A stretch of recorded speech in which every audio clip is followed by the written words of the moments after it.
Hopefully that video has inspired you guys to want to go visit the Holy Lands. It's just life-changing, and it just brings the Bible to life when you're there, as you're going to see through my PowerPoint. So I'm going to walk you through the Bible. I'm going to start in Genesis, and I'm going to go briefly, so hopefully you guys could keep up with me. I'm just going to go snapshots, going through a lot of different things. But I think it's very fascinating with the worldwide flood that there's over 200 flood legends around the world. And I think that's just very fascinating. That sounds very similar to Noah's flood. And the same thing with all these towers. You think of the Tower of Babel. You see all these different towers around the world, and they all have a similar shape and kind of a purpose and things like that. And for example, James and I, we went on a trip to Mexico to have that as a backdrop for James teaching about the Tower of Babel as an illustration. And he's making a video series going through the whole Bible, teaching about it, and it's called The Story of Redemption. And so you could go to his website called storyofredemptionfilms.com. And some of my favorite resources are books on archaeology. In fact, as you can tell, I made my little stand right here, brought my archaeology study Bibles, which is great because when you're reading through the Bible, you can see different pictures placed at the right spot to kind of show, hey, there's a discovery for this event that we read about. Now, another famous archaeologist is Sir William Ramsay. And now he kind of has Lee Strobel's story, where he was a skeptic. He actually became an archaeologist to disprove Luke's record of the Bible. And the same thing as Lee Strobel. He, as an archaeologist, through his discoveries, he became convinced that Luke was a historian of first rank. He said this author should be placed along with the very greatest historians. Luke's history is unsuppressed in respect of its trustworthiness. So he said Acts has 84 historical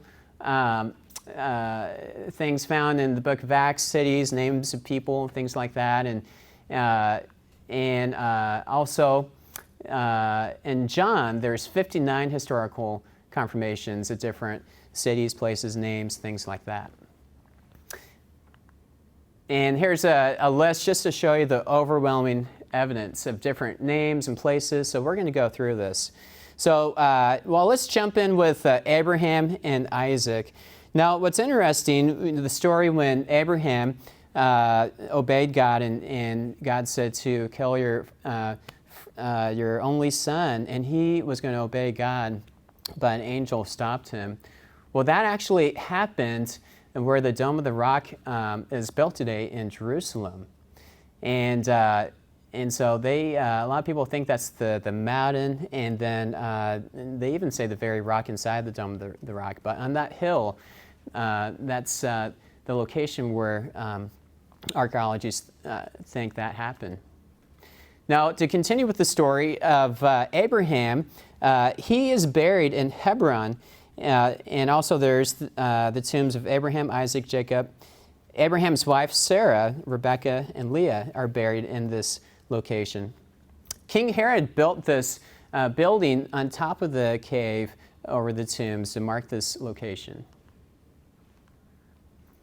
Now, when you go to Egypt, make sure you ride a camel. It is the best experience. It is so much fun. And now with Joseph, there's a documentary and a book I have down here called The Patterns of Evidence. And it's just full of exciting information here. Now, this is the very first pyramid built in Egypt. Now, this is just a theory. There's no different dating, and they haven't confirmed this, but our tour guide said possibly some people, now it depends on what tour guide you have, but he said, now this is just a possibility, not confirmed, but it might have been Joseph who made this pyramid. Once again, just a theory. You know, there's other things we know for sure, but you notice the Pharaoh Dosher, just how depressed he looks, you know, and it would make sense if he was going through the famine and things like that. You know, it was definitely a difficult time, them surviving the famine. And right next door, no, not next door, but right by that pyramid, they have these grain pits. Now, one thing is the Egyptian archaeologists have no idea why there's these pits here. Now, I don't know if they call them grain pits, that's what I call them, but it might be the place where Joseph stored the grain in this. Once again, this is just a theory. This is kind of my, my theory here and what the tour guide mentioned, which made me excited. That's why I'm sharing it. But so something to consider for this spot, and this is inside the pyramid. And this documentary, Patterns of Evidence, if you guys haven't seen it, boy, make a note and watch this movie. Now, I'm just going to share a few things that he mentioned in this movie. He talked about there's a water canal named, translated into English, the River of Joseph. And they found 12 tombs next to this house that was where they think where the Israelites lived in Egypt. Now, there's 12 tombs. You remember the 12 brothers of Joseph, but one of the tombs was a tomb of royalty. And inside, they found a smashed statue, and but if you put it all back together, it had a coat of many colors. And it's larger than life size compared to a human, which shows a person of royalty. And this is an actual photo from the book and the documentary that shows the coat of many colors. And he had a staff and red hair. So the Israelites smashed that statue, took his bones, and when they left Egypt, and buried him in Shechem.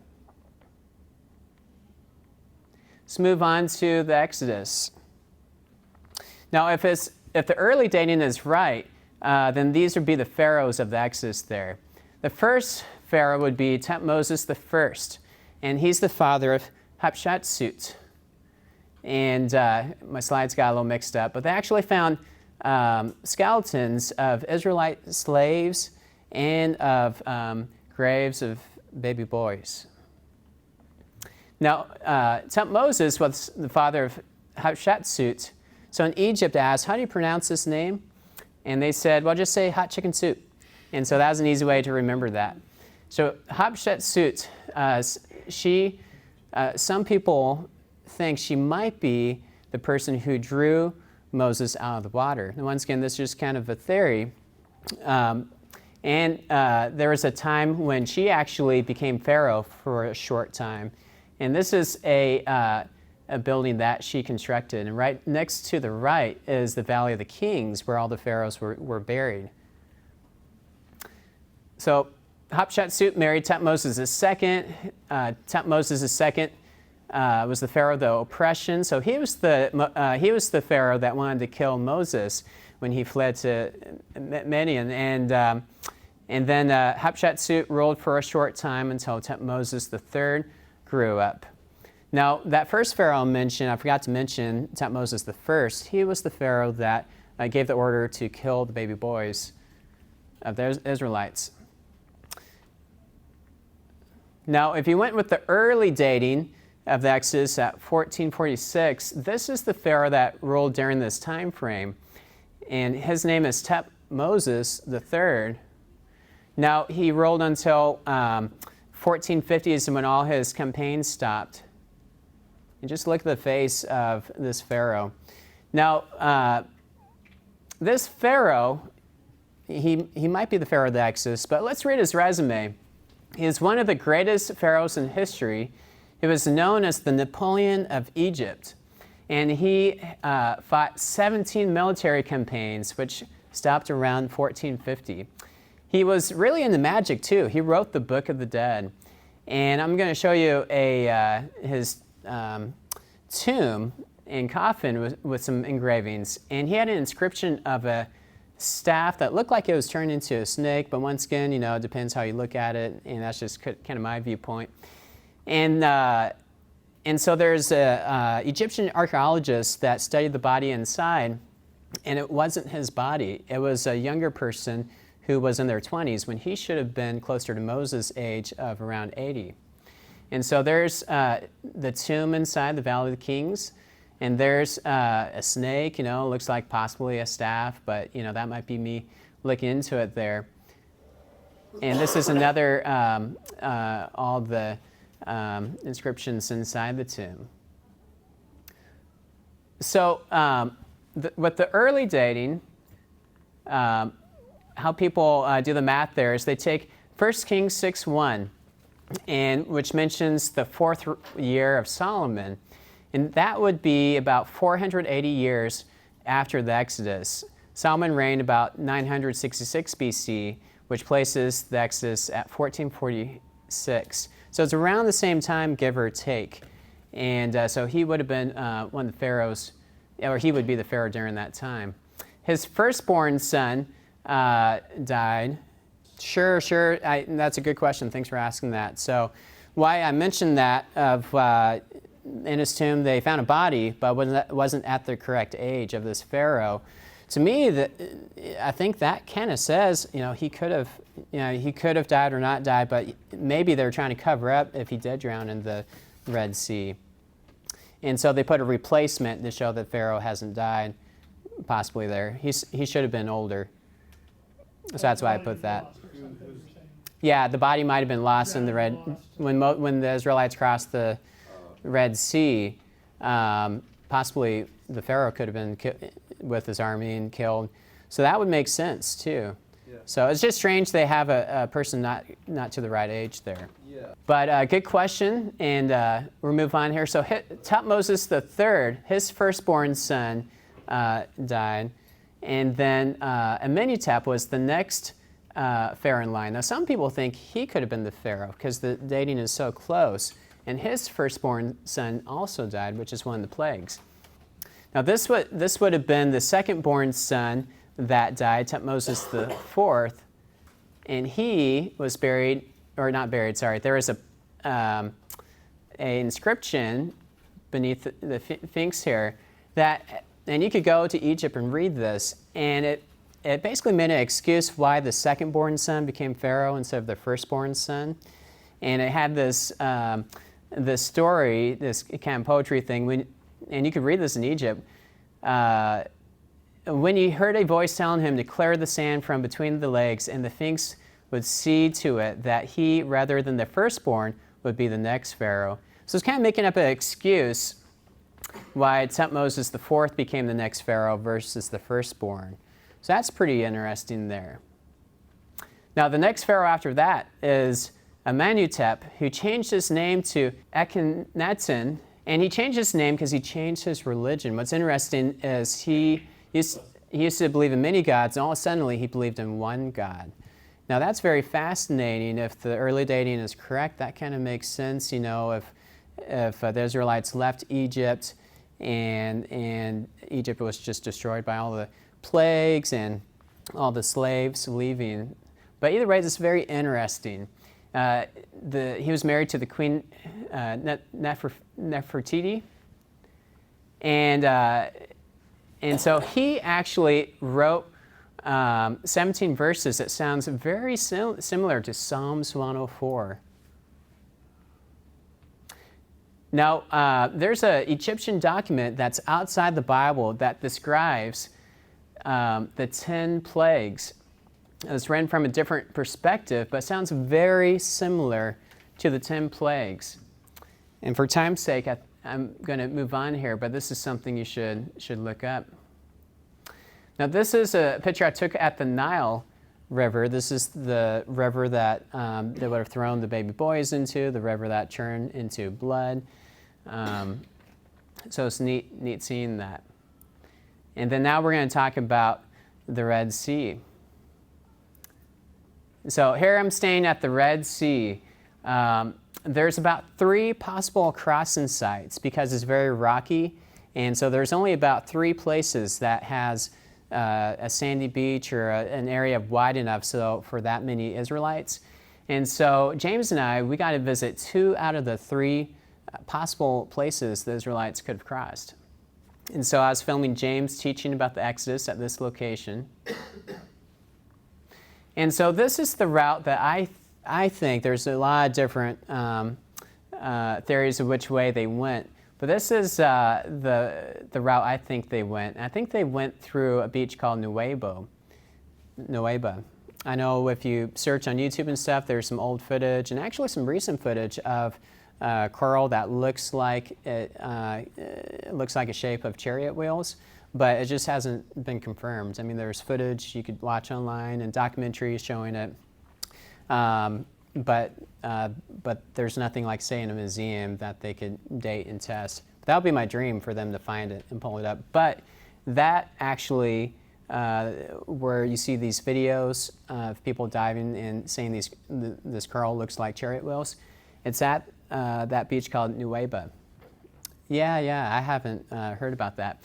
So this is the picture of the Nueva beach for that possible crossing site. And King Solomon placed these two pillars marking the crossing of the site. What's interesting is I actually got to meet the person who found these pillars. And so I found these kind of older pictures off the internet, but he actually showed me recent pictures and a video of him with these pillars. So he actually was part of the team that found this. Now, what's really fun about some of these places is you could go on Google Maps and actually zoom in and look at these places on the map there, like Nueva. So that would be my dream, for someone to go diving and find those chariot wheels. Now, across the Red Sea is, there's two different places where people think is Mount Sinai. I went to the traditional place at this location, but I think the actual place is in Mount Sinai. Is in Saudi Arabia, is the actual place of Mount Sinai. This is a picture of that spot. And there's some very interesting things. Once again, that same person who I met, who has the recent pictures of the pillars, he also went to the actual location of Mount Sinai, and it's fenced off as an archaeology site. And there's a place that looks like it has these carvings of what looks to me a Baal, or it kind of reminds me of the story when the Israelites were worshiping the golden calf instead of God. And it kind of really fits the story in the sense of visually looks like a possibility there. And the Saudis have this fenced off with archaeology site. So there's some more carvings on this pile of stones that look like you could place a golden calf there. There's another person who found a golden menorah there in Saudi Arabia, which they probably wouldn't want anything Jewish related there, so that's very fascinating.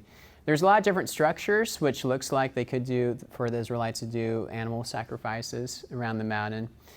And there's this rock, which looks kind of like a movie set. And once again, this isn't proven in a museum, but this is more of just very interesting to think about. Now, this is recent drone footage of this rock that looks like it was split with a waterbed going through it. So they said, could this be the rock that Moses struck? So some of that, we don't know for sure, just very interesting to think about. And I want to move into things that we do know, things that could be explored more, dug up, placed in museums, things like that. So now we're going to speed through and have some fun here. So I got to go to Jericho. And Jericho is the city that Joshua marched around and the walls fell inward. And they actually, just like what the Bible said, the walls fell inward. And they found pots of grain that were burnt, just like what the Bible said. In the Bible, God said, don't take the food. So we found the food, and that was kind of like gold back in the day to find free food. So the food is still in the city of Jericho.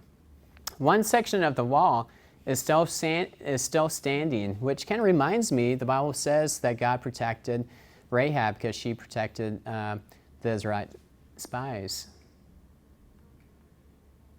Now, there's many other cities that Joshua destroyed, and there's a city called Hazor, and they found this tablet with the name Jabin, which is the very same name of the king the Bible describes that Joshua killed. And so it's just interesting finding pieces of stones with engravings of different names of people that we find in these stories. In fact, another thing they found for Joshua is this stone in Shechem. Now, when you read Joshua 24, and I really like this verse, Joshua writes, "But if serving the Lord seems undesirable to you, then choose for yourself this day whom you will serve. But as for me and my household, we will serve the Lord." Then he took a large stone and set it up there under the oak near the holy place of the Lord. "See," he said to all the people, "this stone will be a witness against us. It has heard all the words the Lord has said to us. It will be a witness against you if you are untrue to your God." So a lot of archaeologists think that's the stone which got broken in half and is in the city of Shechem. The next story we're going to talk about is David and Goliath. And you can actually, when you go to Israel, you could go to the Elah Valley, and this is the valley that David fought Goliath. One interesting thing they did find is they found a piece of pottery with the name Goliath on it. So this possibly could be the actual Goliath. I don't know how many people were named Goliath, how popular of a name it was. But what if this was, but it does show, hey, that was a name they had during that time frame. So it possibly could be Goliath of the Bible. Now this is something we know for sure because it's in the Jerusalem Museum. And this is exciting evidence. This was a stone found in Tel Dan, which is in the north of Israel. And I got to see this, take this picture in the Israel Museum. And it says House of David. And so this is evidence for King David. You could actually go and see the city of David, which is below Herod's temple. And this is the city of David. Now, this is Beth Shem, and there's a lot of history to this place. But that mountain in the back, that's the mountain in the Old Testament that when the Israelites fought against the Philistines, and when the Philistines won and killed King Saul and his 3 sons, they actually hung their bodies somewhere in this city. And my tour guide actually thought it was on top of that hill. So it's just interesting when you go to the Holy Lands, walking through these places and just being at the actual spots. They found a lot of archaeology evidence for King Nebuchadnezzar. Now, King Nebuchadnezzar, just to remind you, he was the king that Daniel interpreted his dream, and then also he ordered everyone to bow down and worship a statue made in his image. Remember that story? And he was very prideful. They actually found at least 151 bricks with his name engraved on it. And this is in a museum that you could see. And so, in fact, he was so prideful and boasting that God actually humbled him. And so King Nebuchadnezzar lost his sanity and lived as like a wild beast for 7 years. And so that's another part of his story, just to remind you. And so they found a lot of different archaeology pieces of the city of Babylon. And so this is called the Ishtar Gate, and it was the 8th gate in the inner city of Babylon. And it was found in the 20th century and reconstructed using the original bricks in 1930. It is in the Berlin Museum. They found evidence of Belshazzar, and his name is engraved in these 2 stones here. And Cyrus. Cyrus was the king who allowed the Israelites to go back and rebuild Jerusalem. So these are names, I'm going through it quickly, that we found their names written in stone. That's pretty exciting. Now this is pretty recent. They found a seal of King Hezekiah. And it's found, this is Herod's temple, and it is found below, down in this section here. And there's a lot of evidence for Hezekiah. There's another inscription. And the most famous thing about Hezekiah is a tunnel. You can actually walk through this tunnel, and he made this tunnel to make sure the city could receive water. And so this is a map just showing you how long the tunnel was through the city. And so that tunnel, they had two groups building on both sides, and they met halfway, which is incredible there. I'm going to skip ahead to the Dead Sea Scrolls. And so this is Qumran. This is near the Dead Sea, and the Dead Sea is where you could float. And they found the Dead Sea Scrolls here, which is a very important discovery. And how they found it was there's a little shepherd boy who was exploring through a stone in that little window spot up there in the mountain, and he heard some pottery break. So anyway, he found these scrolls and kind of left them out hanging, in his tent, which actually kind of destroyed pieces of it. But long story short, it turned out that he found the biggest archaeology discovery, which was the oldest manuscripts of the Old Testament. They found every book of the Old Testament except for the book of Esther. And before we found the Dead Sea Scrolls, the oldest manuscript we found was called the Masoretic text, but it was dated, I believe 900 AD. And so basically they found another manuscript, the Dead Sea Scrolls, pretty much 900 years, give or take, earlier than the other manuscript we had. So when archaeologists discovered the Dead Sea Scrolls, when they examined it, they were excited to see, hey, is this going to match the other manuscript? There's a 900-year difference, and it matched, which is very, very exciting. Now I'm going to focus on the Great Isaiah Scroll, and the Great Isaiah Scroll is dated around between 100 and 150 BC, and this is the actual scroll in the Jerusalem Museum, which means it was dated pretty much 100 years before the birth of Christ, which shows that all the prophecies came true about Jesus being the Messiah. Now, King Herod, he made a lot of different fortresses, and this is the most impressive fortress, and it's on Masada. And the Romans came to attack this fortress, and the Maccabees, the Jewish people rebelling against the Roman kingdom, they went to Masada, and the Romans actually surrounded Masada and built a ramp on the right side and climbed up. And so it was sad, but the Maccabees, the Jewish people up there, actually committed suicide, all but one person. That one person was Josephus, who basically became the historian for the Romans there. And Josephus wrote a lot of information about history, including about Jesus, and that's outside the Bible. And so Masada is near the Dead Sea. So once again, if you go hop in the Dead Sea, because you could float, and it's just an incredible experience. Now, my tour guide, he mentioned, and I'll come back here, but he mentioned that the Dead Sea, there's prophecy about the Dead Sea becoming, losing, well, I'll say it this way, becoming fresh water, and life's going to be there. And he said this is actually starting to come true. There's a lot of greenery, green plants I saw growing, and there's parts of the Dead Sea of fish living there. And the Dead Sea, they're losing a lot of the Dead Sea. So make sure you go there quickly before it's gone. So let's move into the New Testament here. And so we're going to move into Bethlehem. And Bethlehem is the city. Now remember, the Old Testament and the New Testament, something I realized, that the stories we read about in the Old Testament and New Testament kind of cross over, and these stories happen in the same place. I kind of forgot about that.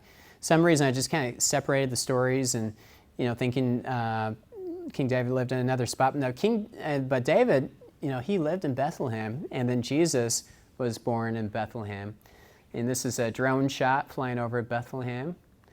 And now, we had some car issues in Bethlehem. We got a flat tire, and I had to remind James. I was like, I think Mary and Joseph, they had some problems too, and they couldn't find an inn.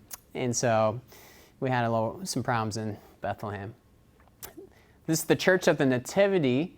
This church was built over the location where the original small village of Bethlehem was. And how they knew what the tour guide mentioned was they found graves. And they actually said they found graves of baby boys. Now, if you remember the story of the Nativity, King Herod made an order to kill the boys. And so it's just interesting. So you can actually go down below this church, along into where there's a bunch of graves there. And but this church was built over the location of the village of Bethlehem. And so they have a marker. I don't know if they know for sure the exact spot, but this is kind of the spot that they have for where Jesus was born. Now, near Bethlehem, King Herod made a fortress on top of that hillside. And behind James, this is actually a swimming pool he had. And just an amazing sight. And when you go on top, they actually found a tomb or ossuary for King Herod. Now, people hated King Herod, so this was smashed. And I don't know if they found their bones and whatnot, but they somehow they know that this is his tomb, and this is in the Jerusalem Museum. Now, Jesus was born in Bethlehem, lived in Nazareth, which is close to Galilee, but he spent most of his ministry in Galilee, and this is Mount Arbel, which is just the most beautiful place in Galilee. They could grow any type of fruit tree in Galilee, and it's just beautiful. If you go in March, it's very green. And our tour guide mentioned that some people think this might have been the place where Jesus gave the Great Commission. Now, we don't know for sure, but there's different references where he said, go to the mountain. And as you could tell, if you look up and think, okay, where's a big mountain? Well, that looks pretty impressive. Like, that would be the place you would want to go and to get away or just to get an amazing view of the Sea of Galilee.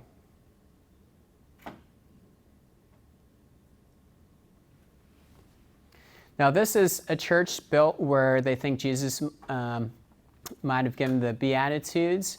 Once again, they don't know for sure, what spot he actually stood, but this is kind of a marker. And once again, just a beautiful location. We filmed James preaching about the Beatitudes there. Now, they had all these yellow flowers throughout Galilee, and this is the mustard seed flower, which the Bible talks about. And so it was just neat seeing the actual plant the Bible talks about there. And this is the reference if you have faith as small as a mustard seed. Even if you had faith as small as a mustard seed, you could move mountains. And so it's neat just seeing the actual things Jesus talked about there in Israel. And we went on a boat ride on the Sea of Galilee.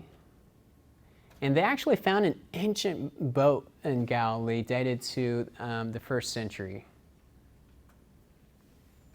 Now, I took this picture in Galilee, and it just shows all the different events we read about Jesus, like the pigs running off the mountain, that's on the right side, and feeding the multitudes, and Capernaum, which had the synagogue.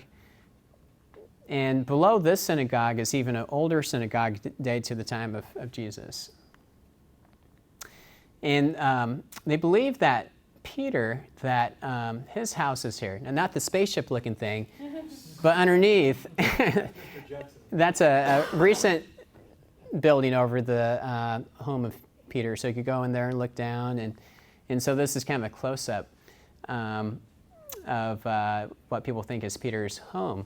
And there's been a lot of Christian pilgrims making pilgrimage to see this house here. Now, what's amazing to think about is Peter gave up everything to go follow Jesus. I mean, he could have said no and, could have been a very, successful fisherman. But he gave all of that up to follow Jesus. And you know what? When you go to Israel, there's a restaurant named after Peter they even call it St. Peter's Fish. So you could get there. This is the Jordan River. I don't remember the exact name of the restaurant, but if you go to Galilee, there's not too many places, and so this is kind of the place all the tour buses take you, to go get St. Peter's Fish. Just say I want to get St. Peter's Fish, and they'll take you to that restaurant. Now, in Galilee, there's the Jordan River, where a lot of people get baptized because that's where Jesus got baptized. But Jesus actually probably got baptized in the south. That's where John the Baptist did his ministry. And the water looks kind of muddy just because there's so many people coming and wanting that experience of being baptized where Jesus got baptized. Now, now in the south, Israel looks like the desert, which I kind of thought maybe all of Israel looked like the desert. But if you go in the north, which you just saw in Galilee, it's very green and beautiful. So this is back in the south. Now this is, remember the story of the Good Samaritan going through Jericho? The tour guide said this is actually the route they took, leaving Jericho, going up north to Jerusalem. And it looks very dangerous. In fact, we were driving in the car and we were talking about if we had any problems, it would be impossible to turn around to go the opposite way. So I was telling James, like, what if some bandits came? You know, this really brings the Good Samaritan story to life, you know. It's a very dangerous road. And there's a drone shot just kind of showing you. Now, nearby in Jericho, there's a place called the Mountain of Temptation, and they made this monastery up there, and it's kind of a place to remember the story of when Jesus was tempted by the devil. And it's definitely a very fun place to visit. And you can tell climbing up there is very steep. And when you go inside, you see all these pictures. But all of them were pictures of the devil tempting Jesus. So it was very interesting. This is Caesarea Philippi. Now this place is very special because this is a place that Jesus took his disciples to. And the background on this place is a lot of people worshipped idols, especially the pan god, and they even said this had a river going in, or water going inside of it to the gates of hell. And anyway, can you imagine Jesus taking his disciples to this place, and they had all these idols on the hillside that people were worshiping? Can you imagine Jesus actually being the real God and seeing all the other people worshiping these false gods? And then he asked this question to his disciples, who do you say I am? I think that background knowledge really brings this scripture to life. And Peter says, you are the Christ. And so we finally made it to Jerusalem. Remember, we talked about Abraham and Isaac, a foreshadowing of Christ, who's going to lay down his life so we could be saved. And this is Herod's temple. This is a big model at the Israel Museum, but this is a reconstruction showing what it might have looked like. And this is at the Dome of the Rock, and this is the rock inside where they think might be the very rock where Abraham tried to sacrifice Isaac. This is the Wailing Wall. It's the remaining section of Herod's temple, and a very special place for Jewish people who go there to pray. And it's a very powerful place to go and witness and see. They have a golden menorah. This is real gold. And I asked the tour guide, well, if you leave it out in public, isn't someone going to steal it? And he basically said, good luck. I mean, it weighs a lot. And but the Jewish people, they have priests who are getting ready whenever if they get an opportunity to remake the new temple. They are already starting to prepare items to move right in there if something happens for them to make the new temple. For example, this golden menorah, it's made, it's ready to be moved in. Now, this is the southern steps. This is going into Herod's temple. And this would have been a place that we know for sure Jesus walked these stairs. In fact, this is the same place where Peter gave his famous sermon in the books of Acts. And so that's another view there. So is that the place where all the foreigners were hearing things Yes. in their own language? Yes. And he said,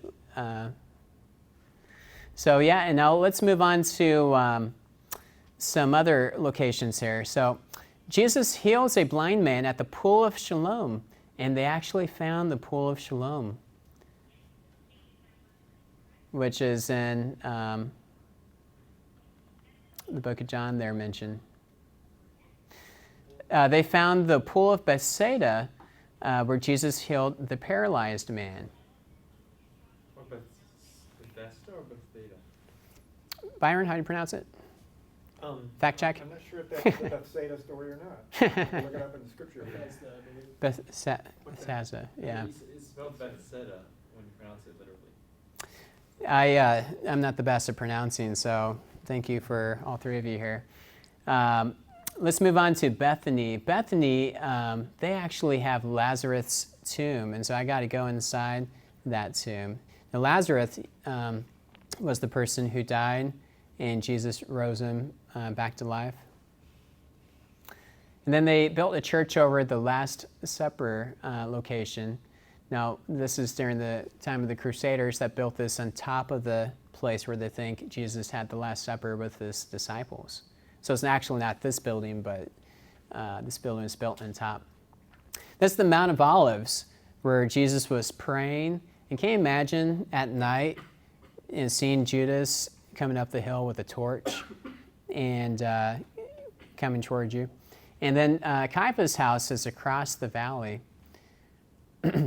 They found Caesarea Maritime. This is a location that King Herod built, and Pontius Pilate spent some time here.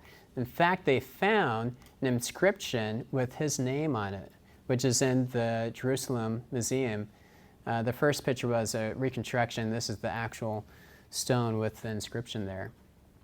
Now, they also built this. They also built this church over Caiaphas' house, and Caiaphas is the high priest, and how they know it's his house is only the high priest could have his own dungeon. This would have been the dungeon that they would have thrown Jesus inside of. Now, did it say why they would want a church on top of that place? Well, I'm glad you brought that up. Can you imagine how Caiaphas thought he could probably just silence Jesus, and to this day there's a church built over his house? Isn't that ironic? Now, they found an ossuary, a bone box with the name Caiaphas on it. So the very person who had a process of sentencing Jesus to death, they found his literal bone box with his bones in it. And it's dated to a man in his 50s, around that age there. They found evidence of people being crucified. And they're found a nail stuck in the ankle bone of this person. Now, there's two different locations they think could have been the location of the crucifixion and the empty tomb. This is one location, mostly because they think both locations are actually in the right distance outside the city walls of Jerusalem during that time period. But they think this location might be a possibility because it looks like a skull for Golgotha. Can you pronounce that? Is that the hill of Golgotha? Yes. Okay.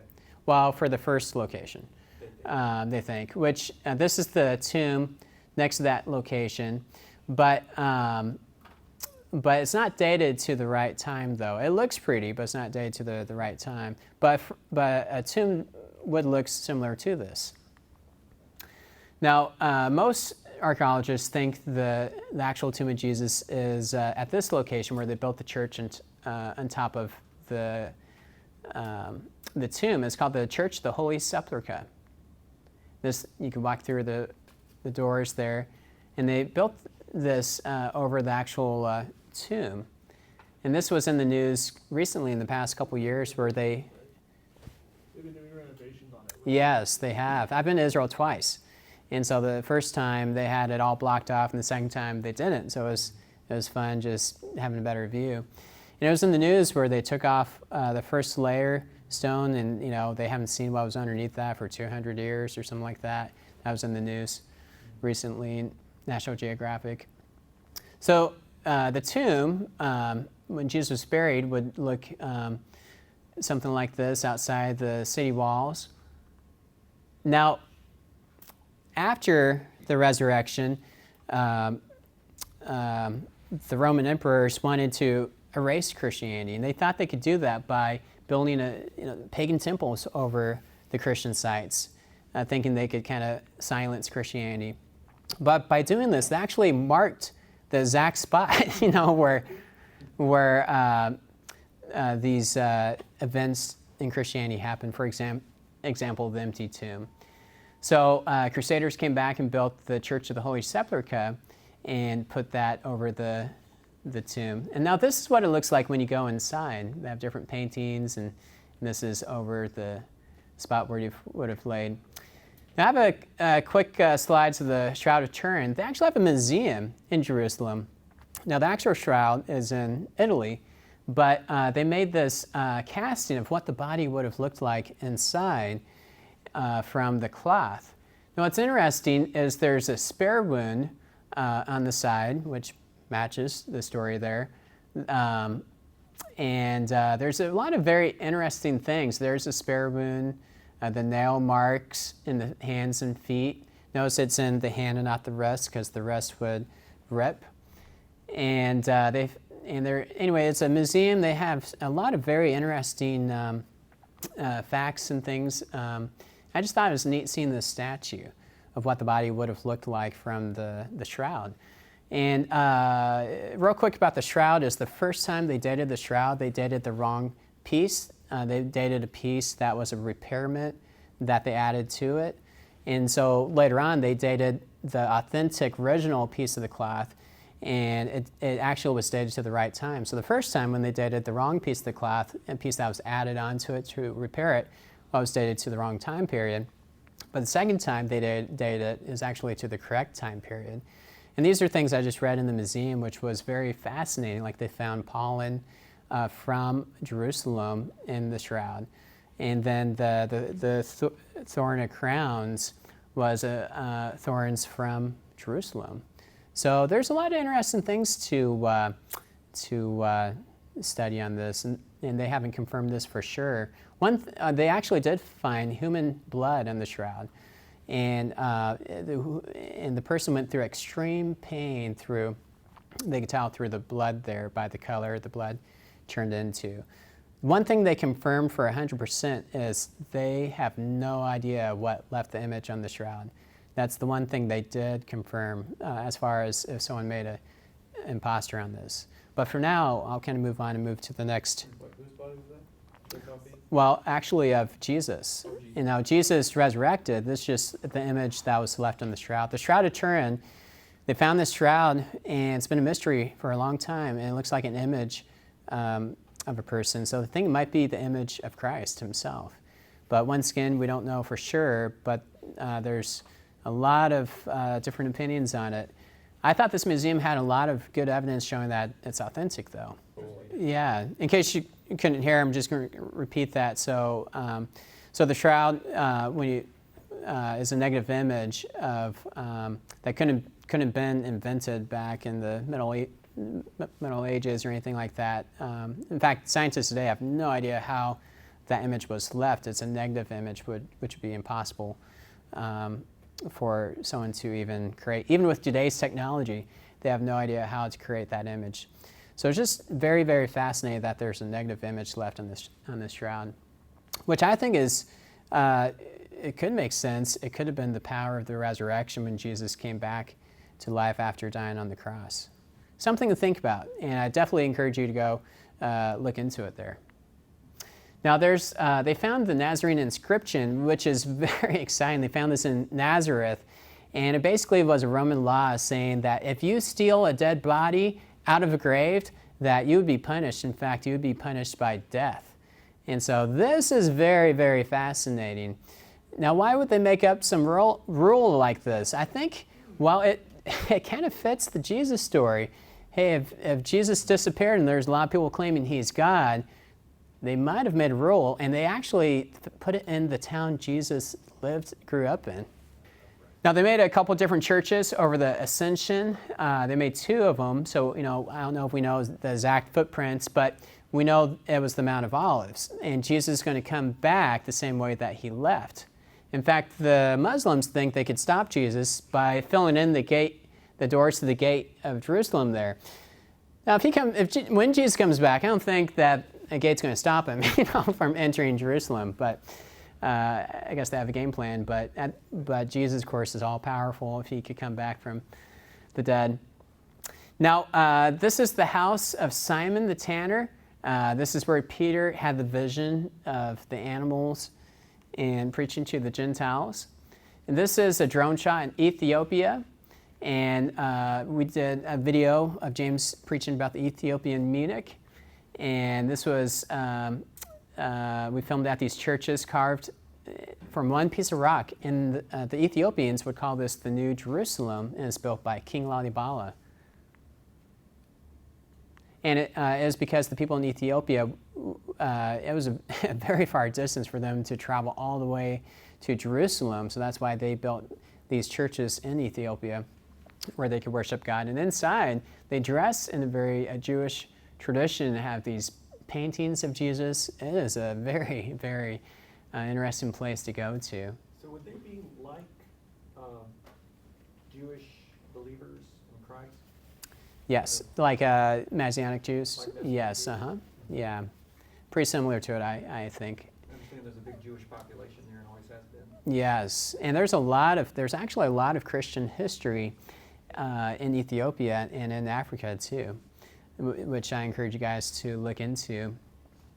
And so I'm going to take you on the footsteps of Paul real quick, and we'll wrap up here. I got to visit Corinth, and this is where Paul wrote 1st and 2nd Corinthians, or a letter of 1st, 2nd Corinthians 2. And this is the archaeology here. And they actually found an inscription of Erastus. So if you go to the last chapter of Romans 16, you read this quote about Erastus, who was a city director of public works.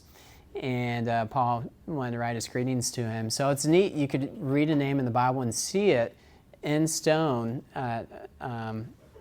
in Greece there. So it's kind of like how we would put a handprint in the cement in a sense. Today, he left his name there. Also in Corinth, there's the Bema seat where Apollo, how do you pronounce his name? Apollo, I think I missed it. Apollo. Well, what are you asking? I'm sorry. Yes, follow. No, Galileo. I was looking at the wrong name. Okay, so in Corinth, they had the Bema seat, and is Galileo, that was the person who would judge people, and this is where they brought Paul and had a confrontation there, and they found Galileo's inscription on a stone in Greece. We also went to Rhodes. Rhodes is in Greece, which is mentioned in the Bible. We went to Athens in Greece, and this is in Acts 17, where Paul famously stands on Mars Hill to speak to the Greek crowd about Jesus. This is, remember, where he said, I see you have many idols to gods. You even have an idol to an unknown God. Let me tell you who this unknown God is. And then he boldly told them about Jesus. Also, Paul went to Crete. Isn't it neat how the maps in the back of our Bibles are based on real places? And I got to go to Malta. Now, Malta was the place where Paul was on a ship that got in a wreck at the island of Malta. And so they made this statue of Paul on the island. Now, when I walked on the island, I had to be a little careful because I remember, when Paul went to Malta, he got bit by a snake. So I was looking around just making sure I was going to make the same mistake there. Now, they have a museum where they say they found the anchor stone of this ship because Paul wrote very detailed information about when they dropped the anchor into the water, when they got closer to the island. So they say they have the anchor stone of Paul's shipwreck, and it's the one at the very bottom there. Well, Paul also went to Rome, And so Paul, just to remind you, he was a devout Jew, the best of the best of the Pharisee, and he actually went to go kill Christians. And he was on the road of Damascus where Jesus appeared to him, and Paul literally saw Jesus, and that changed his whole life, where he spent his whole life being a missionary, going to all these places I'm showing you, through Greece and to Rome. Rome is known for the Colosseum, and the Colosseum's back there. Now, if you go all the way kind of to this building right there, this is the prison, the maritime prison, where they put the enemies of the state. This is where they would have put people like Paul and Peter. And they have this artwork inside the building right now. So that's the actual prison they would have stayed in. This is a church built at the place where Paul is buried. And now you see that he's holding a sword. You think, well, wait a second, Paul wasn't a violent guy, was he? Well, that actually represents the sword of the Spirit to share our faith. So not for attacking, but just as an illustration that God's word is sharper than a sword. Beautiful church inside. And there's the tomb of Paul. Now, the Vatican, boy, it'll take you a whole day to see all the famous artwork. And inside is the tomb of Peter. And it's amazing. I just have a couple more slides. We'll be done here.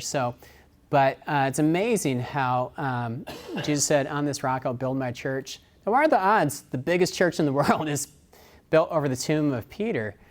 Something to think about. Now, I didn't make it to the island of Patmos, so I guess I need to go back, and so go on another trip. Really, I really do want to go to Turkey, see all the churches Jesus talked about in the book of Revelation. I didn't make it to Ephesus yet. I would love to go back and see all those places. But you could go to the island of Patmos, and this is a cave where they think this might have been the cave that John would have wrote in the book of Revelation, which talks about the end of the world. The end of the world says is going to happen at Megiddo. And I got to go to the church group with First Baptist Dallas with Robert Jeffress, and he took his church on a tour of Israel. So he gave a sermon at Megiddo, which is the Valley of Armageddon. And so this is the valley where the very last battle is going to take place before the world. And so it's pretty interesting standing at the place that the Bible says something big is going to happen at this location. Now, previously in history,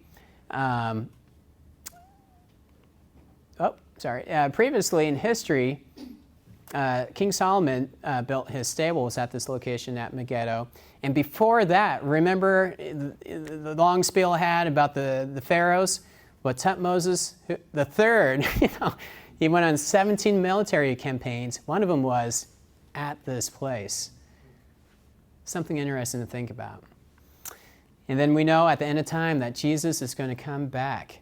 And so we need to be ready because we don't know what day or the hour to be made to just have our, to just acknowledge that we need Jesus in our hearts. And so, so Jesus is going to come back someday. We need to be ready. This is a art piece that I drew of Jesus. Now I got to go to Israel, Egypt, Rome, Greece, and hopefully I could go back to the island of Patmos and go to Turkey and see the churches of Revelation. But my coworker said, "Boy, Clint, you've went to all the different places for the Holy Land. I mean, what's next? I mean, there's nothing left but heaven, right?" So I thought that was pretty funny. So I guess you're right. But it's just amazing to be able to go to these real places here. I'm going to recommend a couple resources, and then we're going to be done for tonight. So once again, I work at Right Now Media. We actually have a category on apologetics.